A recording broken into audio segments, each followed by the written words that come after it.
The scene is a council and community meeting in Argus Under about the impending environmental catastrophe. People are gathering in a meeting comprised of different experts, including a historian, anthropologist, farmer, and marine biologist, environmentalist, and citizens group who live in Argus Under, concerned for their future. Characters are the mayor, Harold the historian, Annette the anthropologist, and Freddie the farmer, and Gabby a marine biologist environmentalist. And we're going to have a read through of the script now. Mayor. Welcome everybody. We're hoping to have a calm and helpful discussion about the rising water level in our island, what has happened previously and what we should do to sustain life here on Argus Under. We have present, as well as our town folks, Harold, a historian, Annette, an anthropologist, Freddie, a farmer, and special welcome to Gabby, our youngest expert, who is a marine biologist and an environmentalist. Thanks, Mayor. It's good to be here. Yeah, thanks, Mayor. Thanks very much, Mayor. I hope I can be of some help. To start with, I'll ask Harold, what do you know of the movement of islands?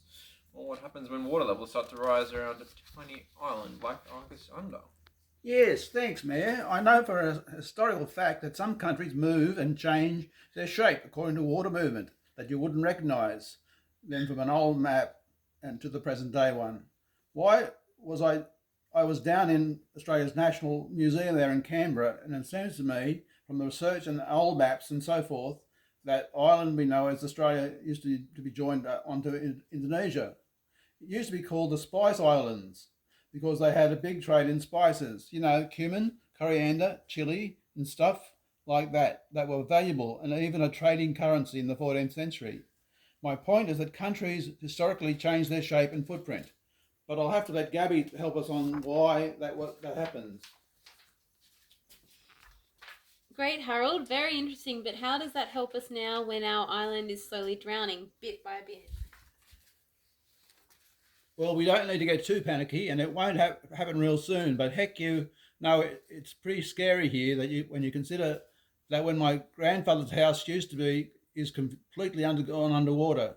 See here on this map. Now my grandfather's house is no more. No more. He really loved that house, and listening to the gentle and calming waves lapping at the far end of his land, half a kilometre away. The point I want to make is that we have about 12 islands around, and some aren't even being used. Maybe Terra Marinus will join up to that there Inda, which will be bigger than our island, even before it started shrinking. That's all very interesting, Harold, but ecosystem destruction and erosion happens much faster than merging of islands. We can't wait for Terra Marinus to join up with Inda. That will take far too long.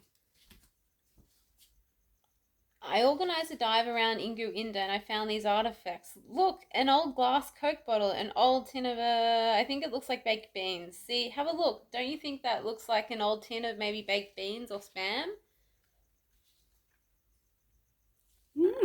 Nice. I even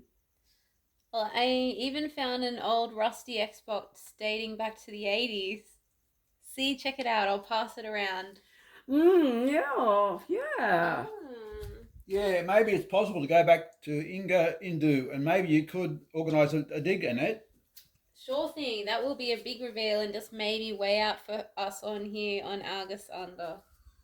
Freddie, is the erosion we're seeing having much of an impact on your production? Yeah, it is, and I'm scared the few sheep I run over will go over the edge one day into the drink. Ground is getting soft, and I hate to say real salty. Over there near the crops, it's going to get real sandy. I can't grow nearly as much as they used to. I guess now we're becoming a bit more dependent on sheep to bring us food. My crops and stock are no longer enough to feed the whole town as they used to be. So that's why we saw old tins in the dive at Inguinda, because the merchant ships are coming here more often. Soon they'll get tired of coming and put their rates up. Then we'll be in a right pickle. Hey Annette, did you send any divers around our own sinking island, Argus Under? As a matter of fact, the divers who did the Inguinda dive also did a dive around here. You know what? What? What? The divers saw this. What the heck is that thing? What are all those fish doing there?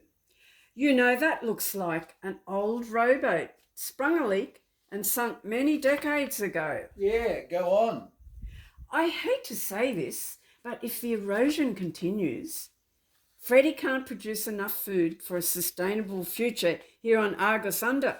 We might be able to save nature by using nature. Huh? What are you talking about? Well, you see, that marine life that you can see in the pictures, always makes a new home when a sunken vessel travels all the way down to the ocean floor. The environment down there is not only good for those wonderful sea creatures, but anything that sinks usually preserves itself really well. The divers will all tell you that. Marine life will use a sunken vessel as a new home, with all the nooks and crannies in it, and all sorts of new life will grow and thrive there. That little sunken rowboat has given me a great idea for the future of our island. Why don't we start making a marine museum around Argus Under? Sort of like a frozen in time of what life used to be like and all the new marine creatures that have made their home. Oh. Well, now we're getting somewhere. Our former beloved island can become a marine museum, reflecting our past life here, frozen in time, transformed into a sight of beauty to behold. Yeah, we can even make some money out of that. People will come from everywhere to see it. We can get a glass-bottom boat and take people around to see it. That would be an earner, alright? Hear, hear. So, can we all still live here on Argus Under? Yeah. With a new tourist attraction. Yeah. Freddie? But where would folks stay once we go under the drink? I sent some bioanthropologists to Inguinda. You know what? Is good soil there, no erosion, and the merchant ships always stop there, which is why we found Coke bottles and tins in that drive. Well, that settles it. We can start building infrastructure on Argus Inda, and by the time we've finished, Argus Under will have become a world-renowned marine museum. Hear. A brilliant idea, Annette and Gabby. I can grow cop seed too. If we do a soil test, there might be less sand and salt. We can only hope. Can you arrange a soil test, Annette? Sure thing, Freddie. This will go down in history, a sinking island and a rising marine museum. And great for our sustainable future. We're going to get straight onto that marine sculptor I know from New Zealand, Mr. Unimaginable.